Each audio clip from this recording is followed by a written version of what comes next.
Always and easily available on most every table in the South, the humble syrup cake, or Gâteau Sirop, was typically a loaf or sheet cake with warm spices from cinnamon and nutmeg. I believe we must have had this cake in the house during the cooler months almost every other week. Here's my version of a syrup cake that's slightly elevated with some special fillings. Stick around, I'll show you how it's made.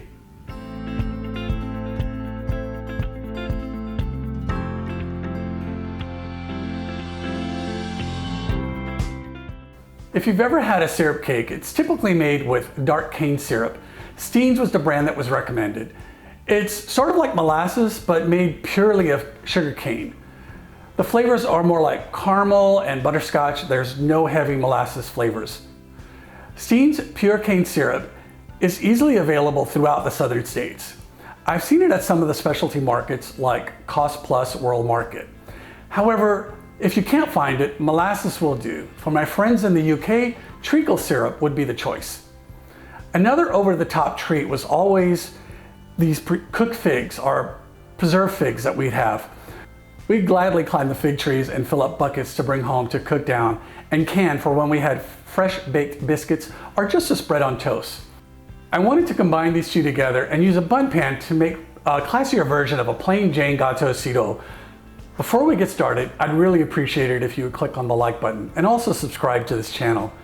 Click on the little bell to get a notification when I post a new video. Start by preheating the oven to 350 degrees Fahrenheit or 176 degrees Celsius. Using soft room temperature butter, spread it all over inside the bundt pan to create an even coating. Then with some flour, coat the pan and then set it aside. You'll want all of your ingredients at room temperature. Starting with the dry ingredients in a large bowl, add in the flour along with the baking soda, add in the salt, ground ginger, cinnamon, and nutmeg. Whisk this to combine and then set it aside.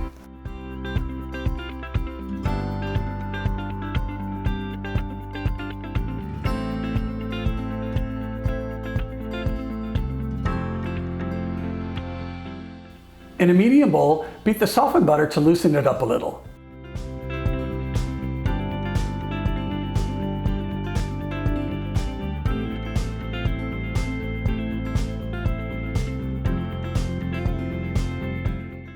Add in the brown sugar and then cream this on a medium-high speed for about 10 minutes until the mixture is light and fluffy.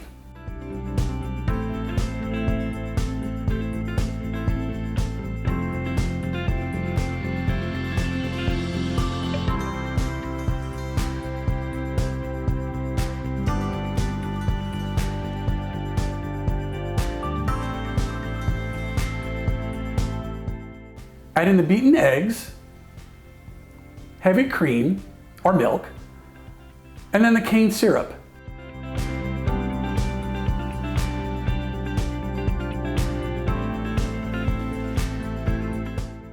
With the mixer on low, mix to fully combine.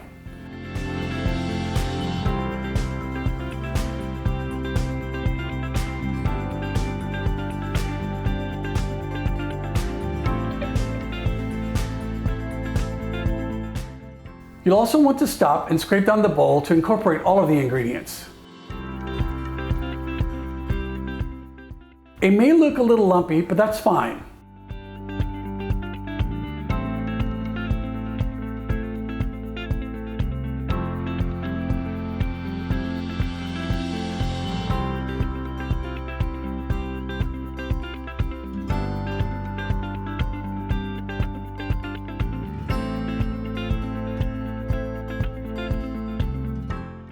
Add the wet ingredients to the dry ingredients and fold the mixture together.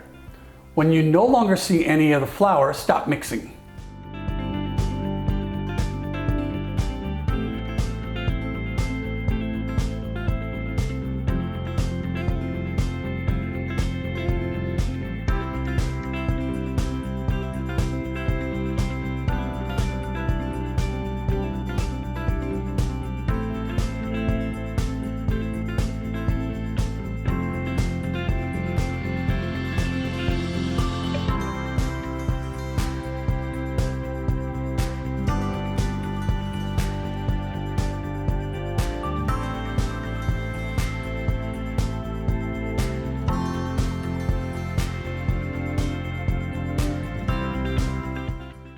Scoop out spoonfuls of batter, about a half of it, into the prepared baking pan.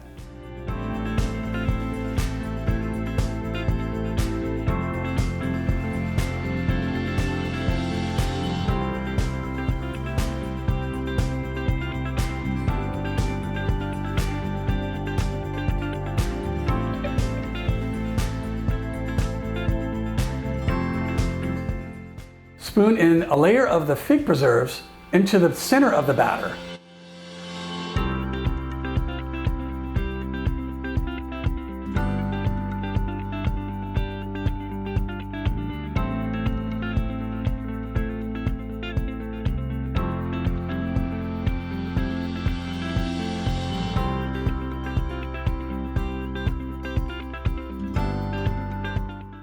Add in the rest of the batter, trying to cover all of the figs with the batter.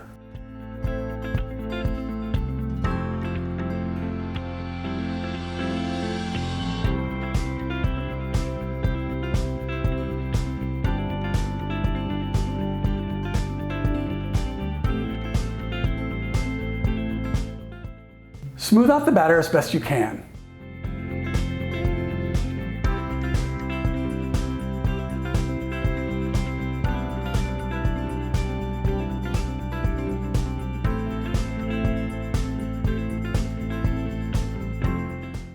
Bake for 45 to 50 minutes. Check for doneness with a skewer at around 40 minutes. The cake should have a crack around the top.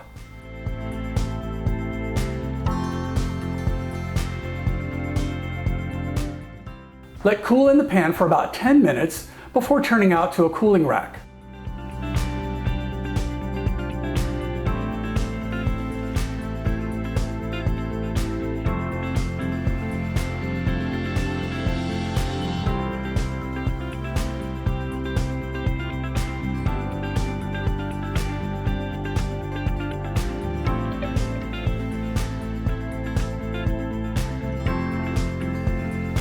Serve with a drizzle of more of the syrup, some figs, or a dollop of crème fraîche, or some sour cream. The cake can be kept on the counter for a few days, covered, or in an airtight container for about a week. It also freezes very nicely for about 3 months. If you make this, I'd really appreciate it if you'd leave me a comment below and let me know how it turned out. So here's my version of it, and now my turn to eat.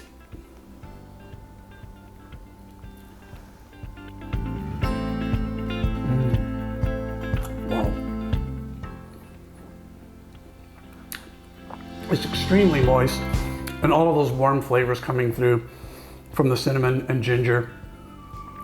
The figs are still there. You can kind of get the texture from them, the little crunch from the seeds. It's delicious. I hope you make this. Leave me a comment below. So good. Thanks for watching.